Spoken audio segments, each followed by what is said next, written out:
Hi there, Sonia here. Welcome back to another episode of the Help I'm Artist podcast.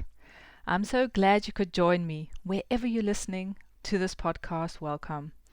Now, you may be wondering, what's this Help I'm Artist podcast all about? And why should you spend your precious time listening to it? Well, it's simple. I love seeing artists succeed, and this podcast is there to help artists like you get more clear and confident about your art. As artists, so much about what we do comes from within us. How we feel and what we think will literally determine our steps. And that's why I focus so much on the mindset behind good art. In order to grow in our art and actually earn a living from our creativity, we need to not only develop our artistic skills, but we also need to adopt a healthy business mindset. Yes, as artists, we need to realize that we are in business. Let's face it, we all want to make more impact with our art, bring that which is on the inside out in a more powerful and impactful way. We not only want to make our art and enjoy making our art, but we also want to sell our art. It's not the function of our art to be stacked around our studios for us to enjoy. It needs to get out there. We need to get eyes on our art. But how do we do this? How do we reach our potential art audience, and what tools can we use to communicate this? The Help I'm Artist podcast is here to help you on your journey.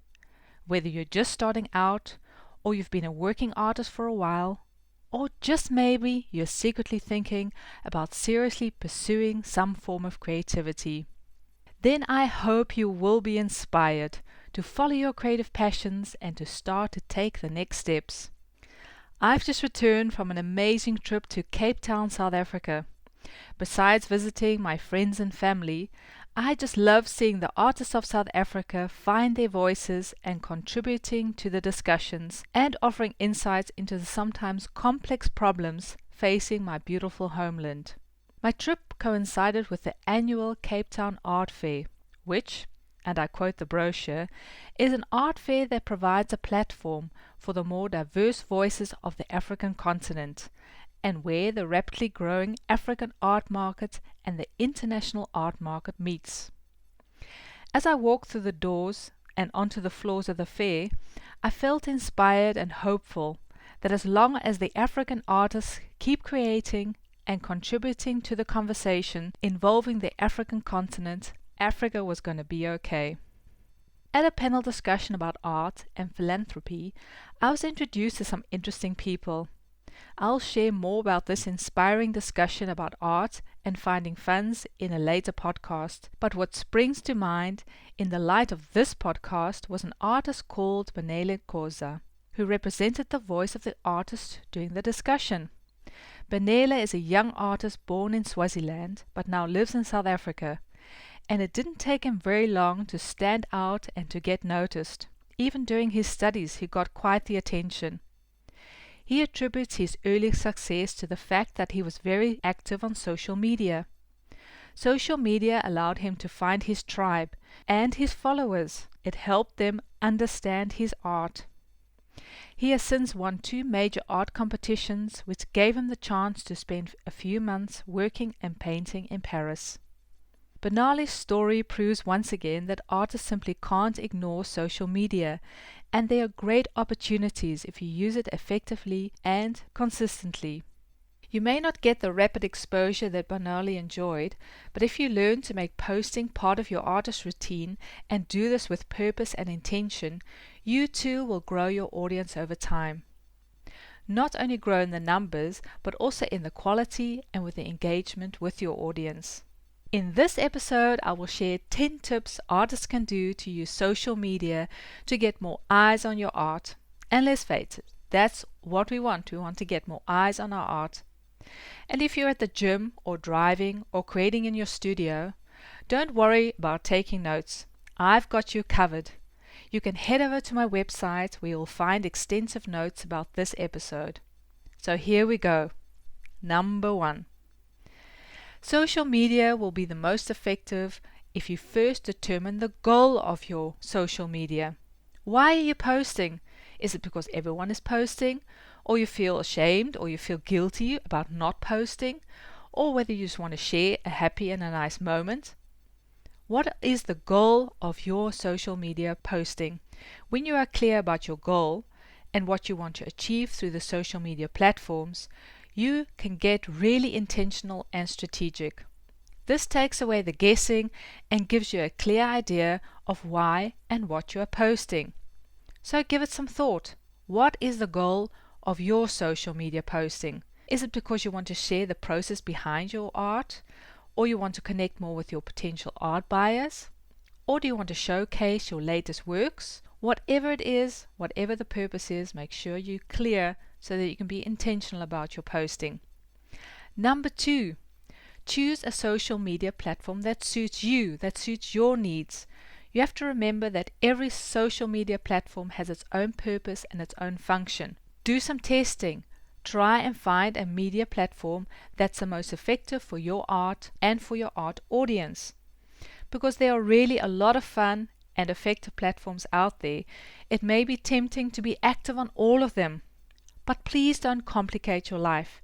Remember, you're an artist, and your goal and your passion is not to spend all your precious time on social media, but actually get into your studio and your workplace and make your art. The amazing platforms and the devices that you use, your laptop, your computer, your phone, have been especially designed to keep you on these platforms and to keep you on these devices. So make sure that you don't fall into that social media trap about spending all your time on your device or all your time posting and liking and commenting. Be intentional about the time and the energy that you use so that you can actually make your art and that you'll actually have content to share. Find 2, max 3 platforms that you can use and that suit your needs so that you can start to connect with your art audience. Now, who is your art audience? That's number 3. When you've determined your goal and you find out why you're using social media, it's imperative to get clear about who your audience is and who is it that you want to reach. This will also be part of finding that platform that will work for you. And it will help you determine your posting goal and your strategy. Yes, you need to get strategic. There is a strategy behind posting. You may have started out using Facebook, for example, to keep your friends and family informed about your latest breakfast trends or about your recent birthday bash, but that's not a posting strategy. It's not going to work if you want to use social media to get more eyes on your art. You need to get intentional about finding that art audience. Of course, your friends and family are welcome. They're welcome to follow along, and invariably they'll be your biggest fans. But they're not your potential buyers or a collector, and you're wanting to reach those with your art. So take some time to test the different platforms. Who do you see engaging with your Instagram posts the most? Check out their profiles.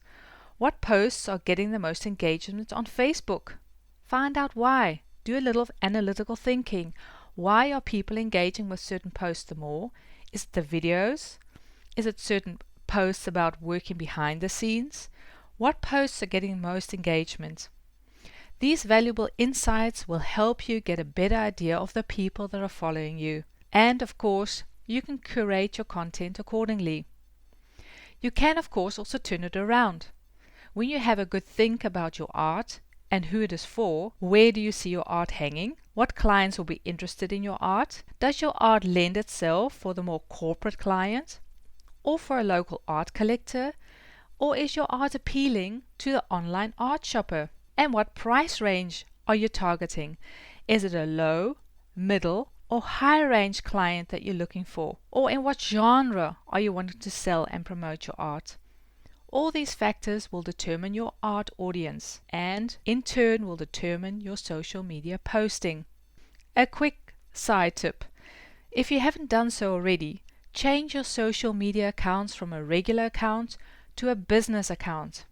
It's totally free, and with a business account, you'll have access to the analytics that will show you how many people have seen or clicked or have engaged with the post. These valuable insights will help you determine and to adjust your social media strategy if necessary. Always look through your social media channels through the eyes of your audience. It's not a one-way conversation. It's not just you putting out information into the universe hoping someone's going to have a look at it. If you use it intentionally, you'll actually be able to target the right audience and get them onto your website and onto your social media platforms where you can promote certain events or workshops that you're offering or special art project that you're doing. Find out where your social media audience is and bring them to your platforms. Number 4, offering value. It's good to bear in mind that the reason you're posting is not only to showcase great art, but you are posting to connect. It's a social media platform. Don't forget the social part in the social media. The social platforms are a great way to connect and converse with potential buyers, or with collectors, or those interested in your art, or in workshops.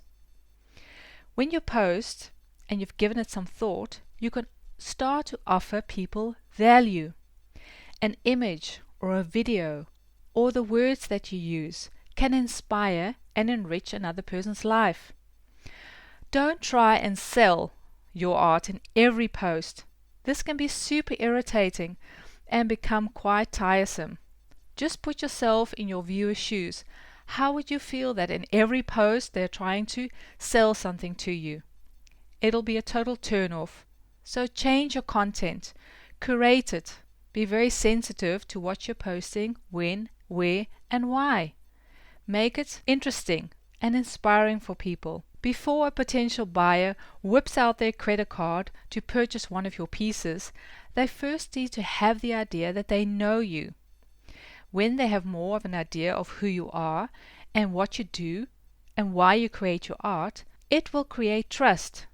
And with trust, selling becomes a whole lot easier. So when you're offering value to your audience and not just posting flightily or just about your dog, you're offering them value, inspiration, content, insights. Then you start to build up the know, like, and trust factor with potential buyers. By posting the right content, you will build these factors with your audience. And try and vary your posting content. I've divided my posting content into 7 major categories. Of course there are more, but this is just a framework of 7 to get you going. And you can vary them. So every day of the week you can do a different category. So it gives you a framework of what you can post on the different platforms. The first one is inspirational. You share content that has inspired you. Throughout the day, maybe you've taken a walk and something has inspired you, or you've gone on a trip and you have a post, a video, or an image that has inspired you, you can post. The second is educational. You can share a tip or an artist insight about a certain color you've mixed or a certain technique that you've used, that you've made a photo, an image of, or you've made a short video of. You can share, or even with an audio track, you can share this as an educational post. Then the promotional category. This is the one that you need to use sparingly and very intentionally. It's where you promote a certain event or a new artwork of yours, where you share details about your art, including the size and the medium and the price, and where people can purchase, or if it's a workshop, where they can register and what the price is and what they can expect. The fourth category is the personal category. You share a personal detail about your life, an interesting detail about the village that you live in, or a childhood memory, or something from your bucket list, or maybe you have a big outrageous goal that you have. You can share this. This gives the audience, your followers, the idea that they get to know you. But a word of caution. There is a difference between the private and the personal. It's good to be authentic and real and transparent, but it's not wise to share every private detail of your life. Making posting personal without crossing the line into your private space. Then we have the category number 5, informational. You share information about a latest show or a workshop, or maybe you're collaborating with other artists and you can share the information about their work. Then we have number 6, the entertainment category. Yes, as artists, we also entertain. It's not only about bombarding your audience with details about your art, they also want to be entertained. This is a big reason why people are on social media. They want to laugh. They want to smile. They want to have a happy day. You're there to inspire. Find ways to create posts that are fun to read. And then number 7, reposting. All your posting doesn't have to be your own content. You can repost and share posts of others, things that have inspired you and have touched you. This will keep your social media platforms interesting and active without having to do all the work yourself. Number 5, and a very important part of social media posting. If you want to build a following, it's important to post consistently. Rather post once a week and do this consistently than impulsively post 5 times a day for a week and then give up. You are building a sustainable art career, and you are in this posting game for the long run. Social media is not going anywhere in the future, so you need to find a posting routine that will work for your lifestyle and for your work routine. Build up an archive of photos and quotes and inspiration that you can use for future posts.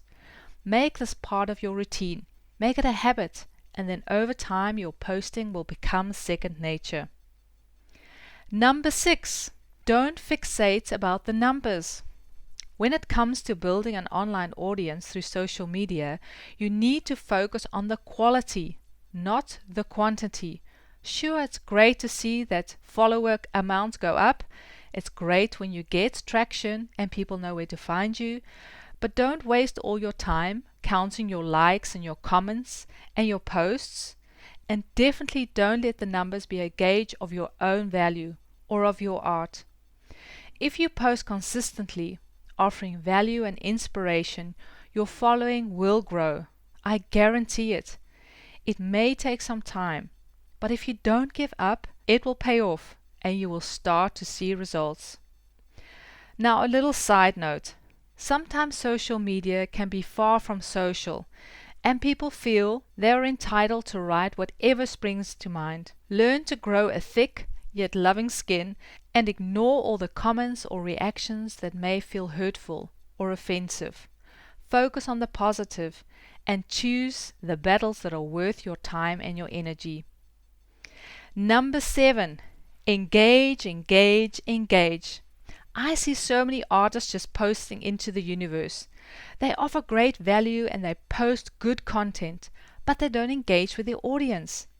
When you are posting, you need to keep that laptop open and your mobile phone on. Before you're ready to post, actively start engaging on the different platforms.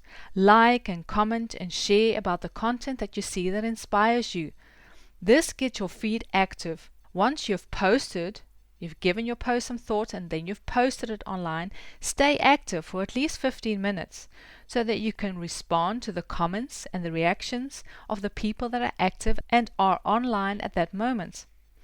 Ask questions and share your ideas, offer insights and advice, but keep the conversation going. Followers will be so impressed and so happy and surprised that you've taken the time to respond to their posts or to their comments, and they will not quickly forget you. Instagram Stories, for example, is a great tool to use if you want to engage with your audience.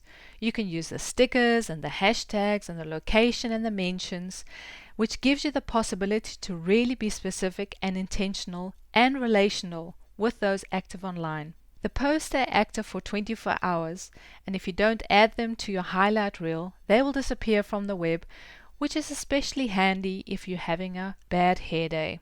Find out more how you can use Instagram Stories and how you can use it to sell and to promote your art in my free resource. You can download it from my website. Number 7, use images that speak. As an artist, you communicate through images. This can make posting interesting and exciting and effective. As an artist, you live an out of ordinary life. You can really share your work, share your life, and share your personality by using the right images. Build up a library of images that showcase your art, your lifestyle, and your personality. Invest in a personal photo shoot, even if you have to save up for it. Make a deal with a local photographer and take shots of you painting and teaching or working in your studio. These images offer immense value for your website and that you can use on your social media platforms. On my website, on the notes that accompany this podcast, I've made a list of photos, ideas, and images that you can use, that you can capture and collect to use in your social media platform. You can check it out. If you're stuck, just look at the list and hopefully it'll inspire you. Not all your images need to be neatly manicured. You're not going for perfection.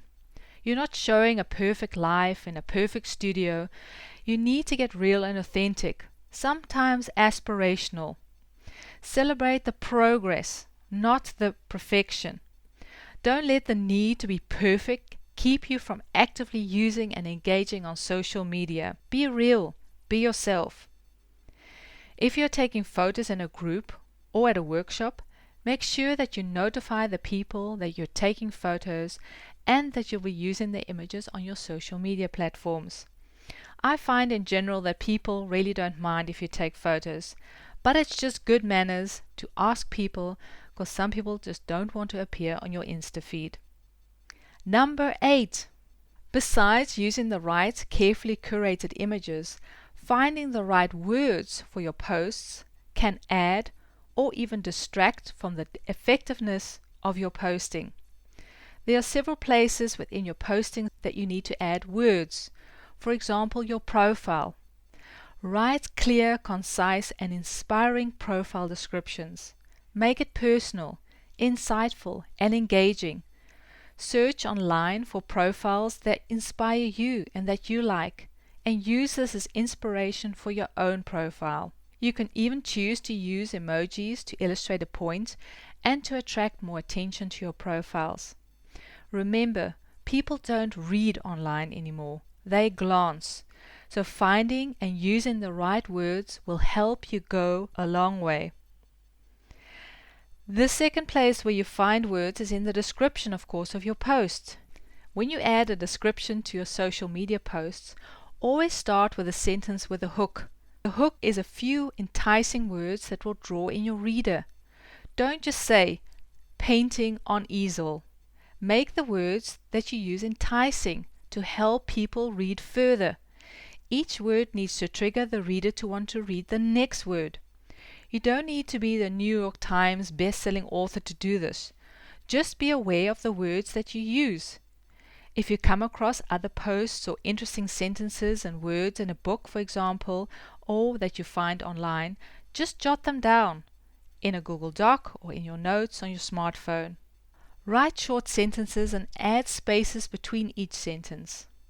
The visitors of your social media will not have the patience to read all the time to look at every detail within your post.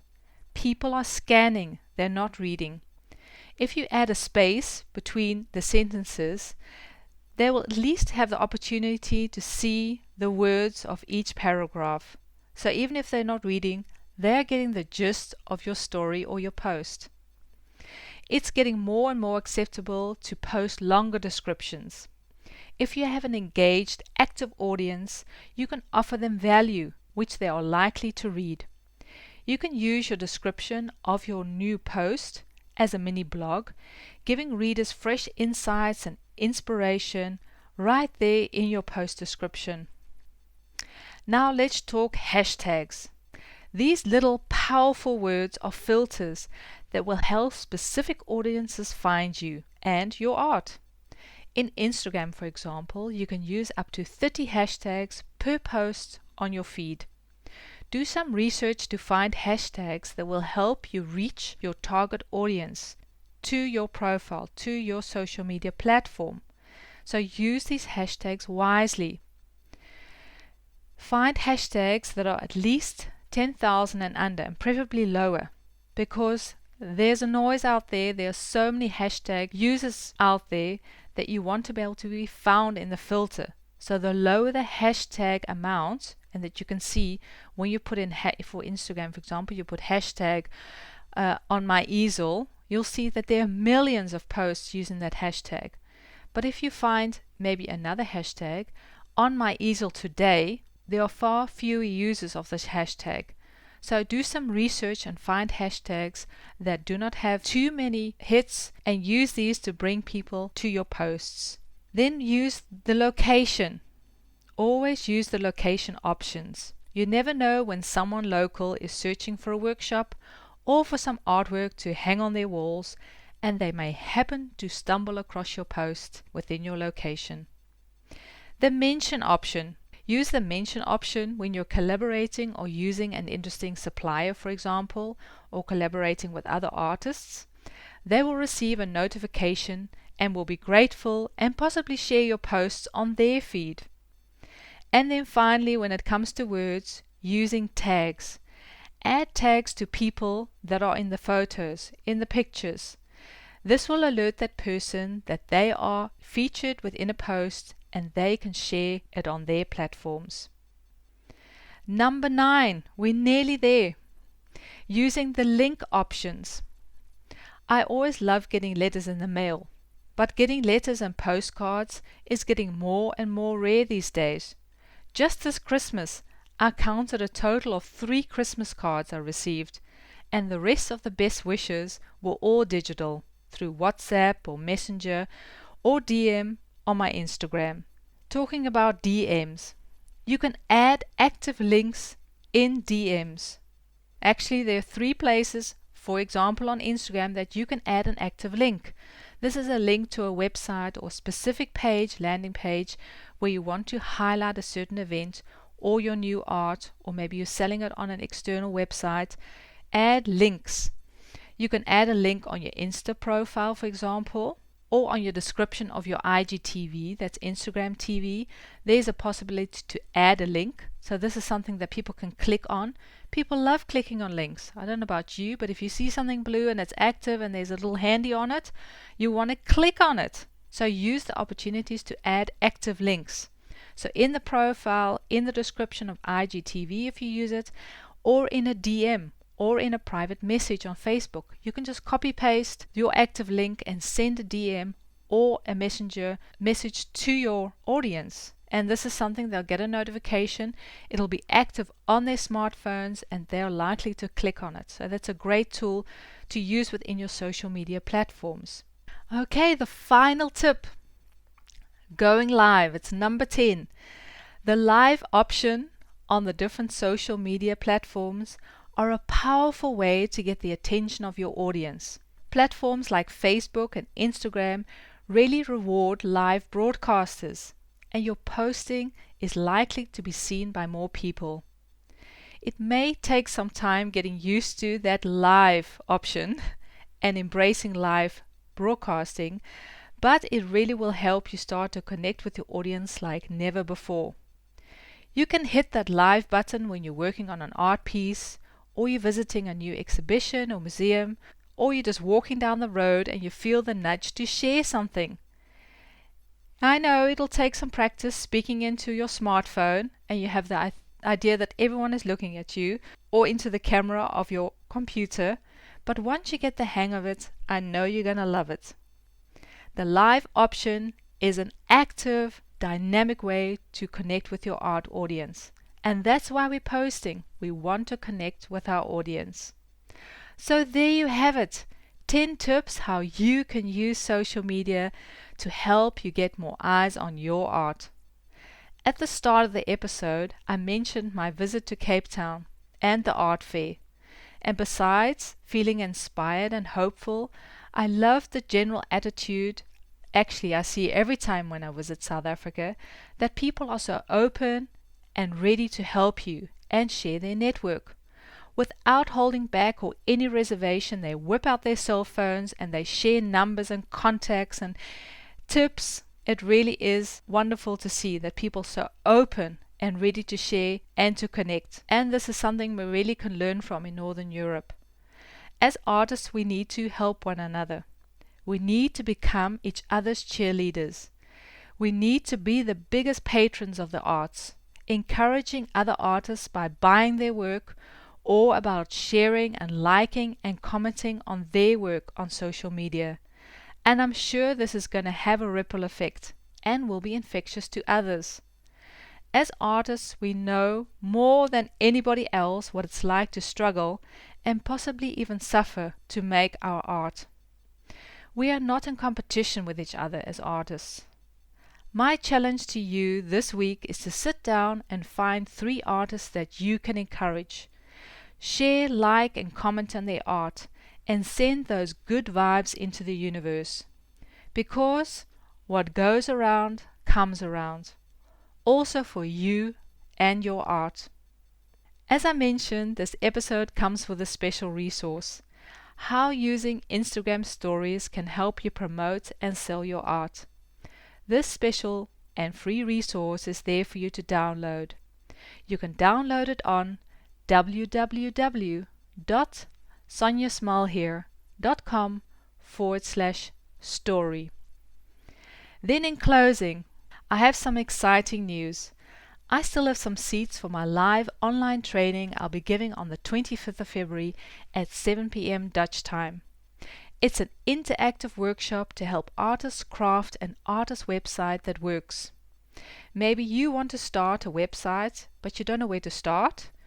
Or maybe you have an artist website, but it's not giving your art the attention it deserves. Well, then this training is for you. Inside the live training, complete with a PDF workbook, an artist website review, and a Q&A session, I'll walk you through the ingredients of a winning artist website. I will share a game-changing formula to help you build your own authentic style and brand online. I'll share a winning website content scheduler so that your posting, your content, and your website doesn't feel like a full-time job. I'll share ways social media can be used to amplify your website so that you get more traction and attention. And as mentioned, the artist website reviews, and I'll answer all your burning website questions in a live Q&A at the end of the session. You can find out how you can save your seat on my website. Well, that's all for this week. Next week, I'll be back with another episode of the Help I'm Artist podcast. I would really appreciate it if you share this podcast, and please leave a review on iTunes or wherever you listen to this podcast. This makes the podcast more visible and helps other artists find it. And thanks again for listening. Until next time, bye for now.